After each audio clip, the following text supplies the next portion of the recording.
Fala pessoal, Weber do canal Vencendo Obstáculos. Esse vídeo ele serve um pouco para falar sobre a preparação para o concurso do Ministério Público Estadual, né? Ministério Público do Estado do Rio de Janeiro, 37º. Eu fiz o concurso anterior, 36º. Quem tiver um pouco de interesse não na preparação, né, mas na experiência que eu tive no Ministério Público anterior, no concurso anterior, dá uma olhada no card do vídeo que eu vou deixar aí. Eu já preparei esse vídeo. Esse vídeo aqui eu estou refazendo porque, na verdade, eu vacilei, eu deixei uma música ao fundo. Para mim era só reduzir o áudio e aí a música não apareceria, mas na verdade não é assim que funciona. A caixa fica marcando lá alto pra caramba. Depois eu fui dar uma revisada no vídeo, já tinha postado. Um amigo meu me deu um toque e realmente ficou horroroso o vídeo. Era algo que seria legal, seria bacana, era para ter sido legal, mas acabou não sendo. Mas vamos ao conteúdo do vídeo, que é isso que interessa. Na verdade, antes de começar, eu gostaria de pedir um like de todo mundo para que se inscrevam no canal, para que ative o sininho de notificação e deixe um comentário aí embaixo ao término do vídeo o que vocês acharam do vídeo, se acharam legal. Eu havia feito o vídeo, mas eu não tinha uma informação que é de extrema relevância. Vocês vão ver no decorrer do vídeo como que eu vou fazer minha preparação para a prova que vai ocorrer no mês que vem. Eu estou lendo esse livro que está aqui, ó, na tela de vocês, que é do Processo Coletivo, Daniel Amorim, e nesse livro ele trata dos direitos individuais, coletivos, os direitos tutelados pelo microsistema do direito coletivo. E nesse livro ele trata do RESP, que eu vou colocar logo aí na sequência, mas primeiro eu vou falar um pouco dessas duas leis aqui. Existe essa Lei Complementar 40, que é uma lei complementar que ainda está em vigor, e a Lei 8625, as duas são leis federais, tá? Lei Complementar 40 e Lei 8625 são leis federais. Uma é lei complementar e uma lei ordinária. E aí vai surgir um conflito aparente de normas no tempo e a gente vai ver como a gente vai resolver essa pendenga aí. Vamos para o slide seguinte. Então a gente tem a Lei Complementar 40, que é de 1981, e olha o que ela traz como objeto da norma. Normas gerais a serem adotadas na organização do Ministério Público Estadual. A Lei 8625 de 93, ela institui a Lei Orgânica do Ministério, Lei Orgânica Nacional do Ministério Público, dispõe sobre normas gerais para a organização do Ministério Público dos Estados e da outras providências. O que acontece? Eu acabei de me lembrando de uma outra informação, que a informação não está contida nesse slide aqui, mas vale a pena dar uma olhada lá na Constituição da República. Quando for tratada a competência da União, muito provavelmente eles vão falar que compete à União estabelecer normas gerais sobre a organização do Ministério Público. Então, por isso que tem essa Lei Orgânica Nacional do Ministério Público, que é uma lei federal. E existe uma diferença entre lei federal e uma lei nacional. Na verdade, essa daí é uma lei nacional, porque uma lei federal é uma lei para os órgãos da União, e uma lei nacional é uma lei que serve para todas. Assim, as leis federais, elas foram preparadas, né, e foram sancionadas pelo Presidente da República, foram elaboradas pelo Congresso Nacional, mas elas têm vigor em todo o território nacional, só que elas só se aplicam para os órgãos da União. Já uma lei nacional, não. Uma lei nacional, ela segue o mesmo rito e ela se aplica para todo mundo indistintamente. Tem aquele princípio da generalidade. Por isso que é uma lei orgânica nacional do Ministério Público. Ela se aplica a todos os ministérios públicos em âmbito nacional. É uma norma geral que trata sobre a organização do Ministério Público. Estabelecidas essas premissas, a gente tem a seguinte questão: eu tenho uma lei posterior que trata do mesmo assunto da lei anterior. Essa lei aqui, ela tem um processo mais simplificado, ela tem um quórum menor para aprovar, essa daqui tem um quórum maior. Essa daqui tem um quórum de maioria simples, essa aqui tem um quórum de maioria absoluta. Como que pode uma lei que tem maioria simples, tem a necessidade de maioria simples, teria em tese menos força que uma lei que requer uma maioria absoluta? Como que ela iria revogar essa outra lei aqui? Existe um princípio falando que lex posterior derroga lege priori. Então, lei posterior derroga a lei anterior. na lei de introdução às normas do direito do Brasil, não é mais lei de introdução ao Código Civil, né, é LINDB. Então, nesse diploma normativo, a gente tem o seguinte dispositivo: a lei posterior revoga a anterior quando expressamente declare, se não é o caso, ela não declarou isso, se vocês forem lá nas disposições finais e transitórias da norma, ela não fala, fica revogada a lei complementar tal. Quando seja com ela incompatível, também não existe uma incompatibilidade. Vocês vão ver que logo no início dessa lei aqui há muitos dispositivos que são similares ao da lei complementar 40, mas aí tem a questão final aqui: regule inteiramente a matéria de que tratava a lei anterior, porque ela realmente passou a tratar integralmente sobre a matéria e ainda deu outras providências sobre a organização dos ministérios públicos estaduais.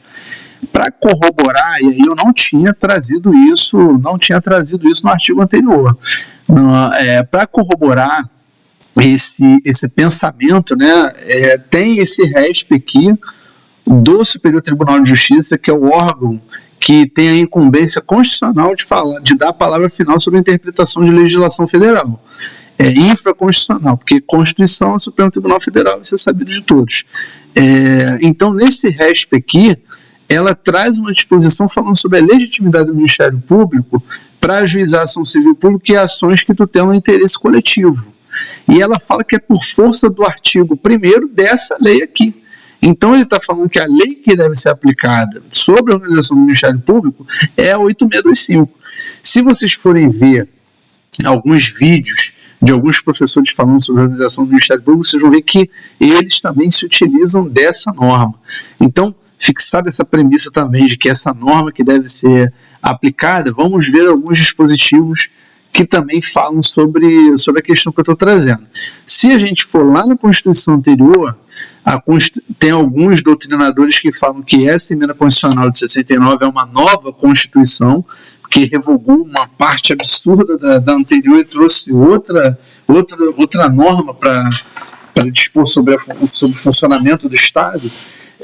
E alguns que falam que ela só foi uma emenda à Constituição de 67, portanto não é uma nova Constituição, mas a majoritária diz que é uma nova Constituição, então vamos seguir como se fosse uma nova Constituição.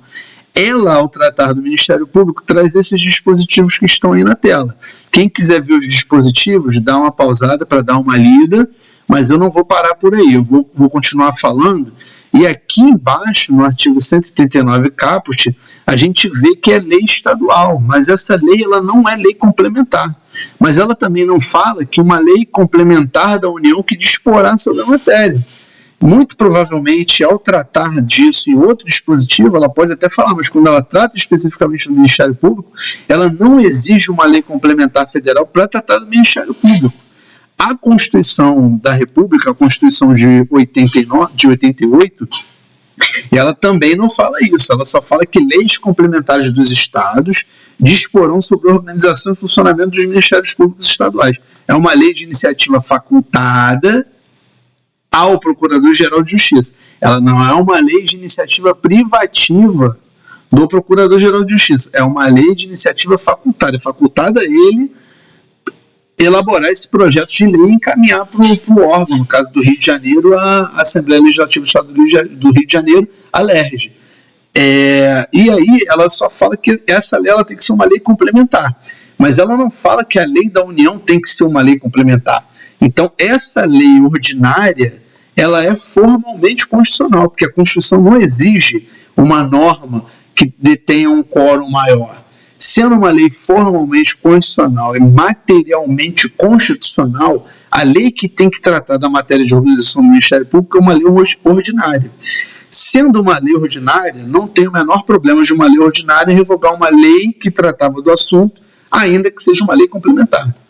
E aí a gente tem um princípio legal também, se não me falha a memória, é um princípio introdutório de direito, que fala ubi idem ratio idem ius, onde tem a mesma razão tem que se aplicar o mesmo direito. Então, se a doutrina e a jurisprudência consideram que o Código Tributário Nacional ele é uma lei ordinária, mas ele foi recebido com status de lei complementar, da mesma forma, se uma lei complementar dispôs sobre a matéria e agora a Constituição só exige uma lei ordinária, essa lei ordinária pode tratar integralmente e não tem o menor problema em revogar uma lei complementar. Beleza? estabelecidos esses outros parâmetros aí, vamos continuar para o conteúdo do vídeo, que o conteúdo é bem legal. Então, as matérias para o concurso do Ministério Público do Estado do Rio de Janeiro são essas aí que estão na tela. São a legislação sobre o Ministério Público, Código Penal, Processo Penal, Estatuto da Criança e do Adolescente, Violência Doméstica e Familiar contra a Mulher, Constituição da República, tributário, eu boto CTN, mas é tributário, tutela coletiva, Código Civil, que é o direito civil, direito eleitoral, direito processual civil, administrativo e empresarial. A prova vai ser na primeira quinzena de março. Muito provavelmente 9 ou 10 de março, deve ser 10 de março. Mas, além desse desafio que me foi apresentado, eu tenho outro desafio, que é o ENAMA. Quem acompanhou os vídeos anteriores aí viu que eu sou servidor da Justiça Federal. Além de eu ser servidor da Justiça Federal, eu não queria magistratura, a verdade é essa. Na verdade, eu queria estudar para procuradoria, uma procuradoria que me permitisse advogar, né? Eu gostaria de ter um tempo mais flexível no trabalho, porque eu gosto de operar os mini contratos. Para quem não conhece essa história, eu vou deixar um card também na descrição do vídeo, falando um pouco sobre os mini contratos de índice, mini contrato de dólar. Eu gosto de operar na Bolsa de Valores. Eu queria um cargo que me desse menos preocupação do que a magistratura federal. Do que a magistratura federal ou do que a magistratura. Eu acompanho o dia a dia dos juízes, eu sou assessor de juiz, então eu vejo o estresse que tem, o tempo inteiro advogado querendo despachar, parte ser atendida, movimentação de processo, prazo de corregedoria. Então eu queria um cargo que fosse mais tranquilo para eu trabalhar e também conseguir operar na Bolsa de Valores. Mas vocês vão ver nas histórias seguintes aí, eu vou fazer um vídeo sobre o TJ de São Paulo, um colega que me incentivou a fazer a prova do TJ de São Paulo. Na sequência eu fiz o TJ de Minas Gerais. Depois eu fiz esse concurso do Ministério Público, mas a segunda fase estava marcado para um período, uma semana antes da prova do TJ de Minas. Então eu fiz essa prova já pensando na prova do TJ de Minas. Eu ainda não havia redigido de forma manuscrita nenhuma sentença. Então, assim, é algo que vai ser bem legal também vocês acompanharem no vídeo do TJ de Minas Gerais. Eu fiquei por mais de 4 horas direto redigindo a sentença penal. Então, assim, eu nunca tinha feito na vida. Eu vou explicar para vocês como que eu fiz para tirar do papel e conseguir escrever, para chegar lá na hora da prova também e conseguir escrever. Mas vocês acompanhem o canal, que vocês vão ver essa história do TJ de Minas Gerais também, que vai ser muito legal. Falando sobre magistratura, o Conselho Nacional de Justiça, aqui eu não quero tecer comentários sobre o ENAMA. A gente precisa também entender quem é a autoridade que decide. Não precisa motivar por que ela está fazendo o ENAMA, muito embora tenha dito o motivo que está fazendo o ENAMA. Na verdade, o que acontece no bastidor, o que já aconteceu na República, em todas as unidades da Federação, a gente não fica sabendo. A verdade é essa. Então, assim, eu não teço comentários negativos, só que eu só vejo como uma etapa do concurso que eu tenho que vencer para chegar onde eu quero. É claro que, assim, por concorrer por cotas, eu tenho na verdade, um benefício a mais do que os candidatos anteriores, que não é tão relevante assim. Eu tenho que fazer 50% da prova, quem concorre para o geral tem que fazer 70% da prova. Mas com relação à matéria, já tem a data marcada, a data é 14 de abril de 2014, então muito provavelmente eu vou fazer uma prova em março, 9, 10 de março, e vou fazer uma prova também no dia 14 de abril de 2024. Qual é a minha estratégia para enfrentar esses dois obstáculos aí? Lembrando, com relação ao obstáculo, galera, que é o seguinte: eu não passei no concurso público de cara. Eu tomei muita pancada na cabeça, criei casca, até evoluir e conseguir a vaga que eu consegui, entendeu? Então, para eu conquistar a vaga num concurso desse, eu vou ter que criar casca também. Eu comecei em 2021 e eu não tive paz para estudar. O que é paz para estudar? Paz para estudar é você pegar as matérias e estudar com tranquilidade. Desde então eu venho fazendo estudo reverso, que é estudar por exercícios, vejo comentários de colega no que concurso, faço um resumo de erros, tento dar uma enxugada no que eles falam para ter o meu próprio resumo com as minhas palavras, entendeu? E é assim que eu tenho estudado desde então. Eu não tenho parado para estudar. Eu vou estudar um tópico do concurso, vai ser esse tópico que eu vou estudar. Eu estou fazendo isso agora para o Ministério Público.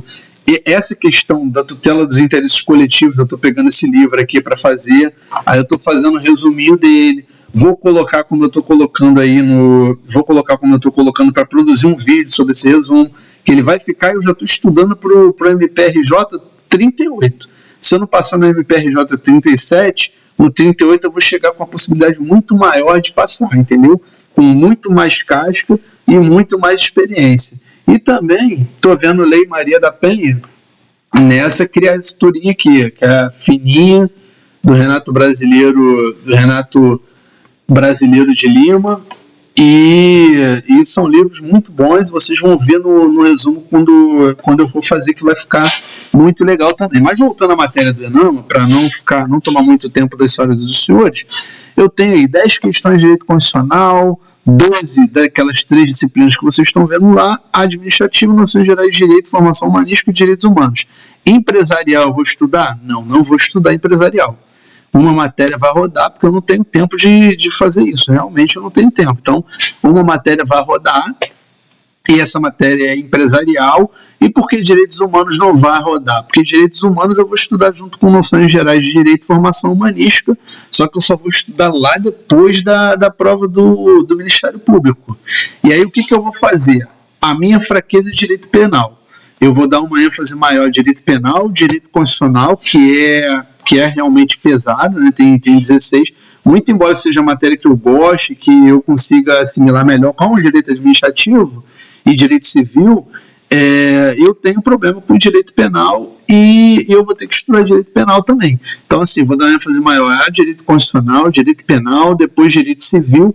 Com relação às matérias do Ministério Público, voltando para o slide anterior, com relação às matérias do Ministério Público, eu já estou dando uma ênfase aos próprios princípios institucionais do Ministério Público, direito penal, que também vai cair no ENAMA, processo penal, ECA, Lei Maria da Penha, Constituição da República, tutela coletiva também, e os outros eu vou dar uma passada de olho, porque realmente eu já venho passando a vista nessas questões aí que eu já resolvi, eu venho resolvendo já há algum tempo. Então, dá para dar uma acelerada nessa semana que eu estou de férias, que é essa semana que nós nos encontramos. Semana que vem, semana de carnaval, a gente vai dar aquela correria maneira no estudo, né? Muito provavelmente não vai ter bolsa de valores, deve ter segunda e terça, quarta, não deve ter. Se tiver só depois de meio-dia, eu creio que quarta-feira de decisão eu não vou operar, não vou acompanhar, mas é isso aí, a estratégia é essa. E aí, quais são os pontos que eu vou atacar? Bom, eu tenho que ver pontos do edital, eu vou bater pontos do edital com provas antigas, e aí é nesse tipo de ponto que eu vou tocar. Então, a própria prova que eu fiz do Ministério Público, qual é a matéria foco? A matéria foco é penal. Penal, eu vou lá no ponto, vou ver na prova qual é o ponto do edital que corresponde à matéria que caiu na prova, e aí eu vou ver o entorno dessa matéria. Então, por exemplo, eu botei aí, quem não viu, não acompanhou esse vídeo, a experiência que eu tive no TJRJ, eu errei uma questão de prescrição. Então, eu vou lá, vou dar uma olhada onde que está escrita a prescrição e vou estudar o entorno dela. O que é o entorno, velho? Seção, capítulo, título. Onde ela está inserida, eu tenho que dominar aquilo ali, porque se a banca cobrar prescrição, eu tenho que saber de qual é salteado. Se ela cobrar a matéria no entorno, a matéria que está na mesma seção, capítulo, título, eu tenho que saber também. Então é isso que eu vou fazer para a prova. Vou fazer não só para penal, mas vou fazer para as outras matérias também, para tentar otimizar o tempo. Eu não vou estudar o que já caiu. Eu vou estudar, além do que caiu, eu vou estudar também o entorno. Quando a gente não tem muito tempo, a gente precisa ter estratégia. A gente vai dar uma olhada também no dizer o direito, matérias relacionadas e como o MPE agiria. Eu separei uma notícia para falar, uma notícia de um executivo de uma empresa que acabou depositando 129 milhões de reais em 15 contas, utilizaram a inteligência artificial para ludibriar o camarada foi ludibriado e depositou essa grana. E aí eu fiz algumas perguntas para eu responder no vídeo. E assim, com relação à competência, sendo um delito transnacional, a competência não é da Justiça Estadual, a competência é da Justiça Federal. Então o Ministério Público Estadual aparentemente não fazia nada. Mas a gente precisa saber, será que tem alguma coisa que ele poderia fazer? Porque eles não vão perguntar na prova a regra, eles vão pegar a gente pela exceção. Então, se a gente souber o que ele poderia fazer no caso concreto, a gente não vai ser surpreendido, entendeu? Então, numa eventual segunda fase, que foi a que me derrubou a banca de direito penal, processo penal, execução penal e violência doméstica familiar contra a mulher, eles podem fazer esse tipo de pergunta e a gente cair também, entendeu? A gente tem que estar preparado para o que eles vão perguntar para a gente. E esses resumos que eu estou fazendo, eles são muito bons também, porque eu também vejo esses resumos quando eu vou trabalhar em Niterói, eu vou com ele gravado, eu baixo, não preciso de internet para fazer isso, né? Eu baixo ele pro YouTube Premium e aí eu mesmo sem internet consigo ver o vídeo. Então, porra, eu vou ouvindo amarradão lá durante o dia, tu tá com aquela energia, foi trabalhar, perdeu aquela energia, quando tu volta ouvindo um rock and rollzinho no ônibus e tal. Por maneira, viagem tu nem sente, e, porra, passa muito rápido. Tanto na ida como na volta. Então, já é alguma coisa que eu deixo gravado também para isso. Não só para compartilhar, né, esses resumos que eu entendo muito valiosos, mas também para eu ir ouvindo o que eu mesmo fiz, para de repente, porra, isso daqui não caiu bem na cabeça, tem que voltar e ver esse ponto aqui. Ou então eu tenho que melhorar isso daqui. E é assim que a gente vai evoluindo até conquistar a vaga. É assim que a gente vai vencendo os obstáculos. Seguindo no vídeo, para o vídeo não ficar imenso, né? O anterior ficou com 28 minutos, esse já está com 21. Aí está o esqueleto da 8625. Quem quiser ver, dá uma travada no vídeo para dar uma olhada. Eu não vou falar item por item. E aí, com relação às disposições preliminares, eu separei algumas palavras-chave que podem servir para a gente estudar. Então, o que o Ministério Público é? Instituição permanente, destinada a quê? A defesa de quê?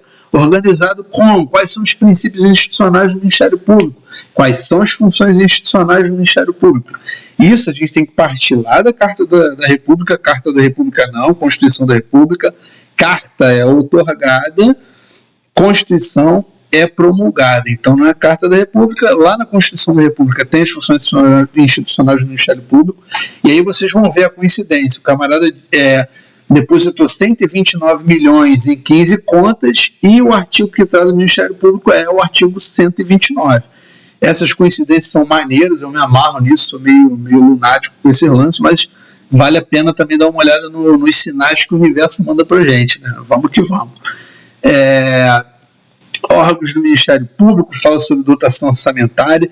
Geralmente quem tem dotação orçamentária própria é o Poder Executivo, o Poder Legislativo e o Poder Judiciário. O Ministério Público não é poder. Então, o Ministério Público não é poder, não está na Constituição da República que ele é poder, mas ele tem uma baita de uma relevância pro...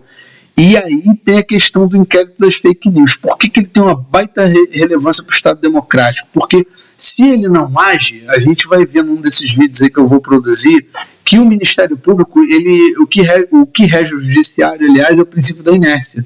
O Judiciário ele não bate na porta de ninguém para resolver lide. Ele só resolve lide quando alguém vai lá e fala para ele, ó, tem essa lide aqui, resolve para mim. Cita o outro, vamos ouvir e vamos resolver essa lide. No caso do Ministério Público, vocês vão ver lá o que o Ministério Público tem que defender, e quando o Procurador-Geral da República não exerce o seu mistério, a democracia ela pode cair por terra. Então, o que o STF fez? Eu, no primeiro momento, não concordei com o inquérito das fake news, mas o Supremo Tribunal Federal ele é o guardião da Constituição Federal. Se o Supremo Tribunal Federal não fizer nada, a democracia vai para o espaço. Então ele teve que fazer alguma coisa, teve que fazer esse inquérito das fake news, mesmo com a promoção, se não me falha a memória, de dois procuradores gerais da República, a doutora Raquel Dodge e o anterior, eu acho que foram dois, não foi um só não. Se não foram dois, foi um só que pediu para arquivar o que foi posto pelo presidente da República anterior, e o Supremo falou que não iria arquivar. Iria continuar apurando e tudo mais, ele mesmo iria tocar o inquérito. É algo que, em tese, em regra, fere o ordenamento jurídico pelo princípio da inércia, Porra, beleza, mas tem uma questão muito maior que se ninguém fizer nada, todo esse ordenamento jurídico vai para o espaço. E aí ocorre uma revolução, ocorre um golpe. Ah, mas o cara já está empossado, ele não pode dar golpe? Pode dar golpe para permanecer para sempre. E aí não tem eleição, não tem nada, então o Supremo colocou um ponto final, fez o inquérito das fake news e, pô, vamos que vamos. Mas, voltando ao conteúdo do vídeo, dotação orçamentária. Dotação orçamentária são só os órgãos que são independentes que têm esse tipo de dotação. O Ministério Público ele não é um poder da República, mas ele tem uma baita de uma independência. A gente vai ver que os seus membros eles têm independência funcional. Se o Procurador-Geral da República tem o artigo 28, agora se não me falha a memória do CPP, não é do CP, é do CPP porque ele trata de processo penal, se ele promover o arquivamento, o juiz falar não aceita, ele tem que mandar o processo pro titular, que é o Procurador-Geral da República. Se o Procurador-Geral da República designar um outro promotor de justiça ou procurador no caso de competência originária do tribunal, para ele promover a denúncia, e ele não quiser promover, ele não vai promover.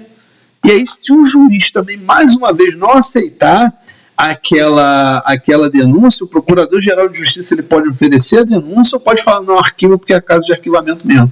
Aí não tem jeito, o juiz tem que arquivar. E o Supremo não fez isso. O Supremo continuou tocando o inquérito das fake news. Por que ele continuou? Dá uma olhada um pouquinho aí, uns 2, 3 minutos atrás no vídeo, que vocês vão entender, pelo menos, este foi o meu raciocínio. Certo ou errado, este foi o meu raciocínio. Eu concordei com o Supremo, tendo em vista que ele é o guardião da Constituição e se ele nada fizer, a Constituição deixa de existir, tem uma nova Constituição, muito provavelmente por um ditador, e isso o Brasil não quer mais, e para mim ele mandou muito bem. Dia do aniversário do NU e aniversário da cidade de Araruama. Fala sobre os órgãos de execução, fala sobre as atribuições e todos os órgãos ponto a ponto, isso que a norma trata. Isso aí vale a pena dar uma lidinha na norma para acompanhar o que cada detalhe desse aí fala para gente. Também tem das garantias e prerrogativas, o regime jurídico especial de que gozam os membros e a própria instituição. Eu falei da independência, a independência é isso, ele pode não concordar com o entendimento do Procurador-Geral de Justiça, mas ele, promotor de justiça ou procurador de justiça, ele é independente, é só a consciência dele e a lei, e aí ele vai colocar o entendimento dele no papel e vai promover lá as peças que ele tem que promover como membro do Ministério Público. Ele não deve satisfação nenhuma, enquanto função do parquê, a nenhum órgão, é a consciência dele, e assim ocorre também no judiciário. E também tem essa questão da igualdade de tratamento entre os membros do Ministério Público e os membros do Judiciário. Eles se sentam no mesmo local do juiz, eles se sentam à direita do juiz, então tem uma série de prerrogativas, vestalares, insígnias, assento, vista dos autos, tem uma série de prerrogativas que os membros do Ministério Público têm, que demonstram um pouco da independência que o órgão tem, muito embora não esteja prevista na Constituição da República. Quando houver indício de prática de infração penal, os autos têm que ser remetidos ao Procurador-Geral de Justiça, não pode prosseguir direto sob pena de irregularidade formal, né, corre o risco de anular tudo. Carteira funcional não preciso falar, porque muito provavelmente isso não é cobrado em prova. Tem da disciplina do Ministério Público, quem quiser dar uma olhada, vai travar também esse vídeo nesse momento, vai dar uma lida, vai lá na Lei 8625, vai dar um Ctrl F e vai pesquisar sobre cada um desses itens aí que traz uma questão muito bacana, que é o Conselho Superior. Vou tirar a minha imagem para não travar na câmera. Beleza? Continuando. Vencimentos, vantagens e direitos dos membros do Ministério Público. Isso daqui é algo que é muito legal dar uma lida no artigo, se não me falha a memória, 37, parágrafo 4º. Eu sempre confundo 37/4 com 39/4, porque o 39/4, não. 37/4 trata dos atos de improbidade administrativa e o 39 que trata lá dos servidores públicos, que fala sobre subsídio. Então, se tiver trocado, dá uma olhadinha no 39/4, dá uma olhadinha no 37/4, porque agora realmente me foge a memória. Se não me falha a memória, o 39º trata do subsídio e o 37º trata dos atos de improbidade pública, de improbidade administrativa, importarão a suspensão de direitos políticos, perda da função pública, indisponibilidade dos bens, ressarcimento na forma de gradação prevista em lei, sem prejuízo da ação penal cabível. E lá no 39º trata do subsídio. Então, os membros do Ministério Público eles ganham por subsídio. E aí tem que fazer, em cotejo com a Constituição da República, se alguns dos benefícios que estão apontados aí, se realmente eles são devidos aos membros do Ministério Público. Com relação à aposentadoria, proventos da aposentadoria e pensão por morte, a gente tem que ter em mente que, depois de 93, houve uma série de emendas constitucionais que reformaram a Constituição da República. Então, por exemplo, a emenda 20 de 98 trouxe dispositivos sobre aposentadoria, pensão por morte e proventos de aposentadoria.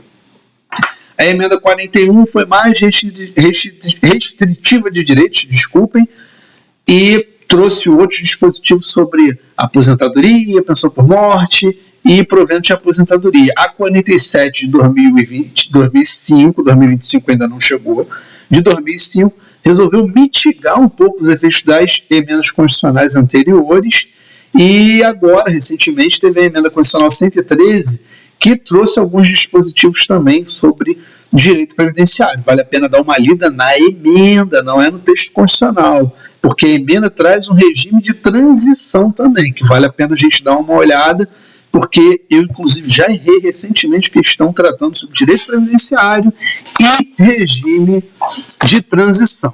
Beleza? Prosseguindo no conteúdo do vídeo, da carreira, quem quiser dar uma olhadinha na carreira, que não é aquela carreira que os nossos heróis que morreram de overdose antigamente aspiravam, é a carreira que nós aspiramos, nós concurseiros aspiramos, então dá uma olhadinha, trava aí, vai lá na lei, dá uma lida, e disposições finais e transitórias. Disposições finais e transitórias, o que eu destaco nesse momento aí é dispositivo com relação ao Ministério Público do Distrito Federal e Territórios.